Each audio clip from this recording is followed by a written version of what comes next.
各位觀眾，小弟喺2024年年尾移民咗過英國，未移民之前喺香港曾經買過一層半新樓自住咗6年，之後就賣咗呢層樓嚟到英國 cash buy 咗間半獨立屋自住，最近就啱啱收咗樓啦，搬咗去都1個月左右啦，住得稱心滿意啊！買過香港樓又買過英國樓嘅我呢，就發現原來喺香港買樓等於交智商稅啊！以下落嚟嘅時間呢，我就會就住2025年買香港樓等於交智商稅呢個題目提出7個理由去支持。大家咧就應該反駁唔到噶啦。不過咁，本人咧都好歡迎你哋喺留言區提出你哋相反嘅論點，挑我機啊！我深信咧真理就越辯越明嘅。好啦，講落去之前，麻煩大家幫手免費訂閱呢個頻道，可以嘅話咧都幫手俾個 like 呢條片，同埋 share 條片俾仲打算喺香港買樓嘅朋友睇就最好啦，救得一個得一個啊嘛。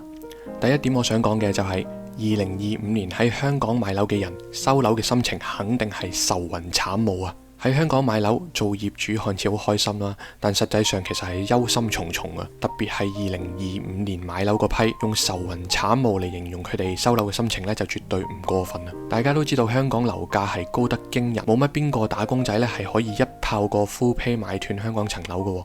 一般嚟講呢，都要問銀行借錢做按揭。換句話說呢，買香港樓就等於孭起幾百萬按揭債務嘅開端。回想起好幾年前我喺香港買咗層樓收樓嗰陣嘅心情呢，其實都唔算得上係盡興嘅，因為要開始供樓同埋變為有負債嘅人啊嘛，心理上呢一定有壓力噶啦。但係當我賣咗香港呢層樓，拎啲錢去英國 full pay 買翻間屋收屋嗰個心情呢，我係如釋重負啊，係從來都冇感受過嗰種輕鬆自在。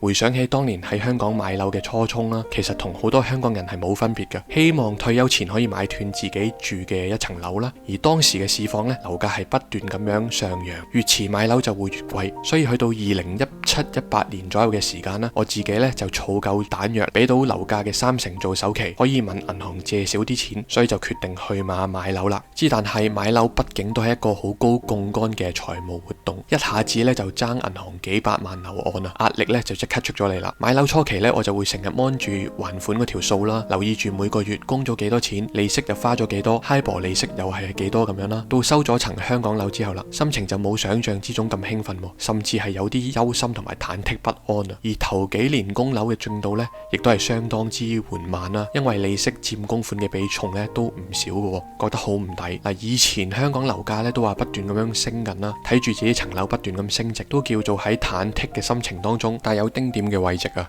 但係去到2025年先入市買樓嗰班人呢，就大鑊啦。家陣啲樓呢，樓價不斷咁樣跌，買完轉頭呢就會變負資產，一旦失業斷供呢，仲要破產添啊！真係貼錢買難受。最慘呢就係買新樓選擇建築期付款嗰班業主啦，收樓之前呢，樓價就已經大跌啦，銀行估唔足價又要抬錢上會，冇錢上會撻訂損失幾十萬不特止，仲要驚發展商追收差價。上到會嘅又或者職工嗰班啦，隨住樓價嘅下行啊，轉眼間又變為負資產啦。咁嘅狀況之下，喺2025年仲買香港樓，仲唔係俾緊智商稅咩？第二樣嘢我想講呢，就係香港樓嘅實用尺數呢係水分極高嘅。眾所周知，香港嘅所謂實用面積其實都唔係你真正享用到嘅實際樓面面積。實際樓面面積一般嚟講呢，都係實用面積再打個75折到85折左右啦。即係話俾你知，實尺500尺嘅樓呢，你用到嘅面積呢都係400零尺嘅啫。實用尺數呢個尺數呢，就純粹俾香港業主我嚟自我安慰啊！明明住得嗰400尺，就講到500尺咁，好似住得好大咁，叫做自我感覺良好些少咁咯。但係嚟到英國買樓呢，就唔同晒啦，佢哋嘅尺數呢，就均真好多，唔係話佢哋冇水分嘅。例如計個 gross internal area 呢，都會計埋屋入邊嘅牆所佔嘅面積啦，但係呢，水分就肯定比香港少好多啦。就以我買嗰間屋為例啊，屋內嘅牆呢係比較薄嘅，佔嘅面積呢明顯一定唔過間屋嘅1成。而當我搬咗去住呢，真實嘅感覺就係似住緊香港1000零尺嘅單位咯，尺數就肯定堅抽啲噶啦。正所謂有比較之下就有傷害，呢一個例子呢，再一次話俾大家知，買香港樓真係俾緊智商稅噶。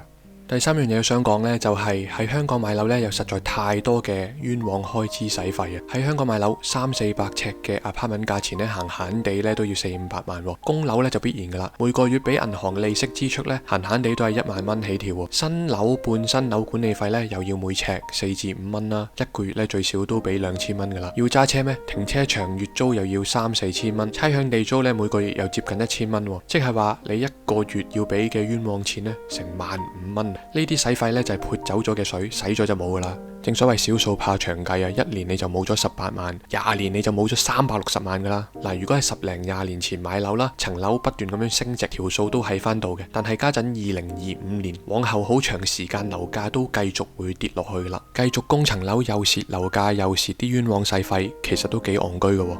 假如你買咗香港層樓喺英國 full pay 買翻間 freehold house， 從此呢就可以同上述嘅冤枉使費講拜拜噶啦。喺英國 full pay 間屋唔使蝕利息俾銀行之餘，車位又係買斷嘅，好多時仲要有2個車位添，又係有比較之下就有傷害。你話買香港樓情何以堪呢？可能你會話買英國新樓一樣要交管理費，另外仲有 Council Tax、TV Licence 等等嘅冤枉開支。係，你冇錯，買 New Build House 呢的而且確係有管理費嘅，但係唔係天價啊嘛，一個月咪啱100零200蚊港紙咁咯。好啦，計埋 Council Tax、TV Licence 呢啲冤枉開支啊，圍起上嚟啊，一個月夾埋咪係1000零蚊港紙，我當係1500蚊先算。喺香港買樓一個月就要俾緊15000蚊嘅冤枉錢，但係呢度呢就1500蚊啫，係1/10啊！你話喺香港買樓係咪交緊智商稅啦？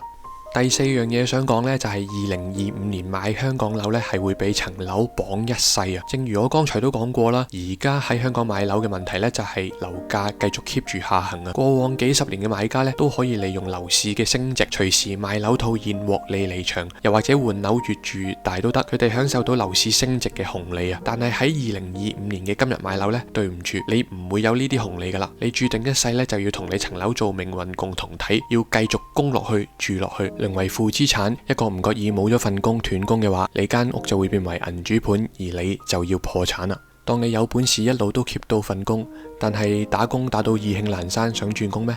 你覺得你好有料可以東家唔打大西家咩？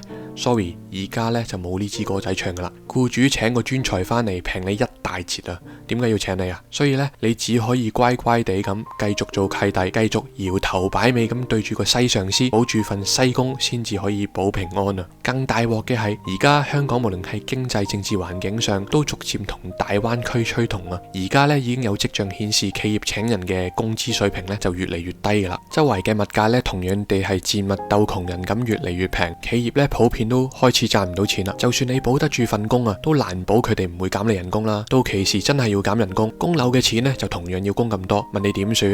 唔好諗住你做緊全香港最穩陣嘅鐵飯碗工就可以獨善其身啊！請你望一望你嘅僱主財政咩環境先啦。總而言之呢，你喺2025年嘅今日決定買香港樓呢，你就注定一世做樓奴噶啦。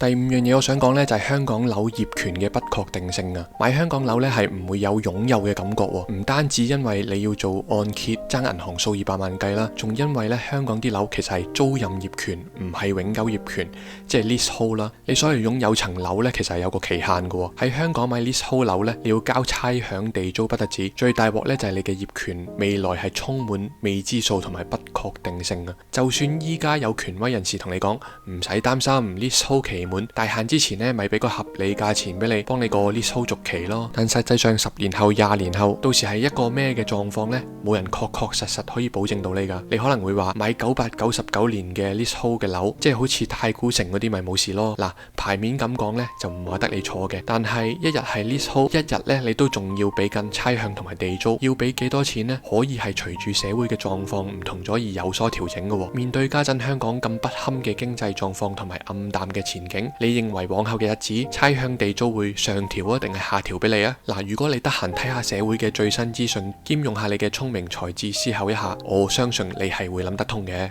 仲有，就算你買咗類似太古城呢啲999年地契嘅樓啦，你又會唔會有信心呢一張地契他朝一日唔會成為歷史文件呢？相反，我喺英國買層自住嘅 freehold 永久業權屋仔，係喺一個民主法治嘅國家買，過往上8年呢都有晒 check record 噶啦。呢度嘅 freehold 真係永久業權持之有效嘅，毫無疑問英國嘅 freehold 樓呢就冇香港嗰種 leasehold 嘅不確定性啦。就算往後日子英國政府可能會開啲新稅項向我哋啲業主開刀啊，但係我相信好大機會呢都未必影響到手持自住樓嘅小業主嘅，無他嘅，除非執政黨有強烈唔想連任嘅願望，咪大力開刀咯。退一萬步咁講啦，就算加重稅影響埋小業主啦，記住喺英國呢係一個調節機制嘅民主國家，呢一屆政府做得唔好咩？苛徵雜稅咩？選民就會用選票去懲罰佢哋，佢哋就冇得連任噶啦。人民係有選票嘅力量去制衡呢個政府，錯誤嘅制度呢就可以自我修正嘅，就算要捱多幾年重稅啊！